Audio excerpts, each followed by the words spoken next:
Hello guys, welcome to our video. আজি আমি বনাম Sunday special chicken kofta masala. এয়া হৈছে আমাৰ ingredients খিনি আৰু আপোনালোকে দেখা পাইছে এইটো মোৰ হাতত এটা স্পেশাল মছলা বনাইছো। এইটো মছলা এতিয়া আমি পানীৰ লগত খালি থৈ দিম।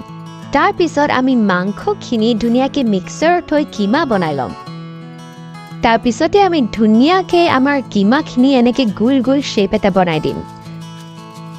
এতিয়া আপোনালোকে দেখা পাইছে মই এই মছলাটো অলপ ভাঙি ফালে টুকুৰা কৰি দিছোঁ। তাৰ লগত মই এড কৰি দিছোঁ অলপ নহৰু আৰু পিঁয়াজ কেইটামান।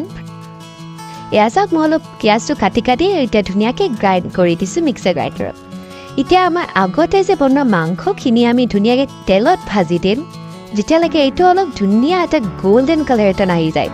চাওকচোন ইমান ধুনীয়া লাগিছে মাংসখিনি চাই। এতিয়া আমাৰ আগত বনোৱা ধুনীয়া মছলাখিনি আমি তেলত ভাজি দিম যেতিয়ালৈকে এইটো অলপ ধুনীয়াকৈ গল্ডেন কালাৰ হৈ নাযায়।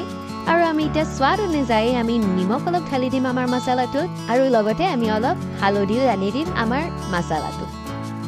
আৰু এইটো হৈছে আমাৰ ফাইনেল ৰিজাল্টটো। আপোনালোকে দেখা পাইছে আমি ধুনীয়াকৈ এটা বাটিত মাংসখিনি ঢালি দিছোঁ আৰু ৰংটো চাওকচোন ইমান ধুনীয়া হৈছে আৰু টেষ্টটো বহুত ভাল হৈছে। আপোনালোকে যদি এইটো ৰেচিপি কেতিয়াবা ট্ৰাই কৰে আমাক জনাব কেনেকুৱা লাগিল খাই পেলাই।